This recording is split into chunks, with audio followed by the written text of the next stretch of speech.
नरेंद्र मोदी जी कहते थे हर साल 2 करोड़ युवाओं को रोजगार देंगे।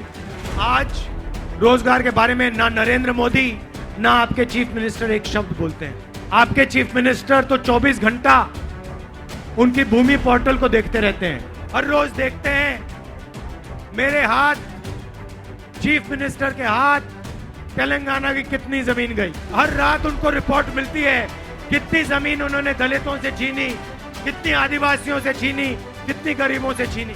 ये जो धरनी पोर्टल जो इनका है, जो बनाया है, हमारी सरकार आएगी तो इसको टाइट करेंगे। कहां किसकी जमीन गई सब पता लगाएंगे, और जो दलितों, आदिवासियों और गरीब लोगों की जमीन छीनी गई है वो उनको वापस दिलवाई जाएगी।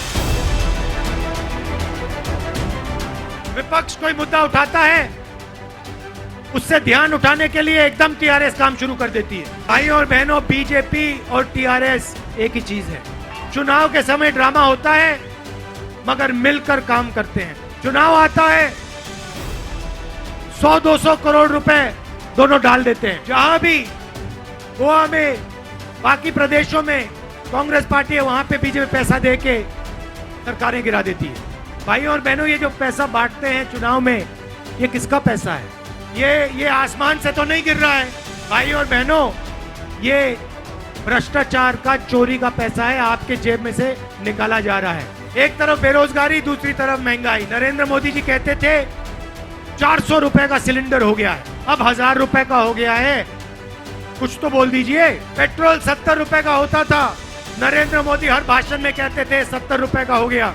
100 रुपए से ज्यादा का हो गया। डीजल 56 रुपए का होता था, 100 रुपए का हो गया। नरेंद्र मोदी कुछ नहीं बोलते। भाइयों और बहनों, मैं लोकसभा में मेंबर ऑफ पार्लियामेंट हूं और मैं आपको बताना चाहता हूं, जो भी बिल बीजेपी पास करवाना चाहती है, टीआरएस उनका पूरा समर्थन देती है। जो भी बीजेपी चाहती है, चाहे वो किसानों का बिल हो, कुछ भी हो, बस इशारा देना पड़ता है, टीआरएस काम शुरू कर देती है। अभी 7 बज गए, हम 6 बजे आज शुरू किए हैं। 25 किलोमीटर चले हैं, नहीं सही 26 चले हैं। मगर अजीब सी बात है, देखिए उत्तम जी का चेहरा देखिए, रेड्डी जी का चेहरा देखिए, रेवंत का, मेरा चेहरा देखिए। ये अजीब सी बात है कि इन चेहरों पे थकान नहीं दिख रही। क्यों?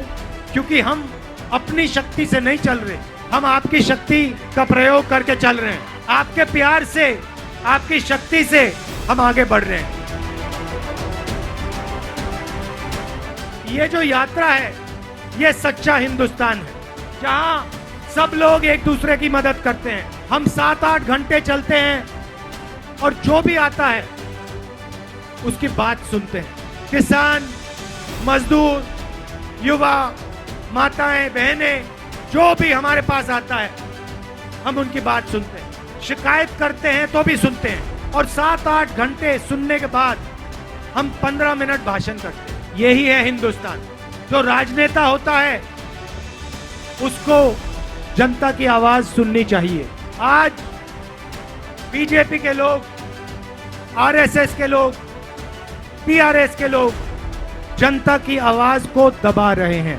बीजेपी और आरएसएस भाई को भाई से लड़ा रहे हैं, लोगों को डरा रहे हैं, हिंसा फैला रहे हैं। ये सच्चा हिंदुस्तान नहीं है भाइयों और बहनों। इसीलिए हिंसा के खिलाफ, नफरत के खिलाफ हमने ये भारत जोड़ो यात्रा शुरू की है।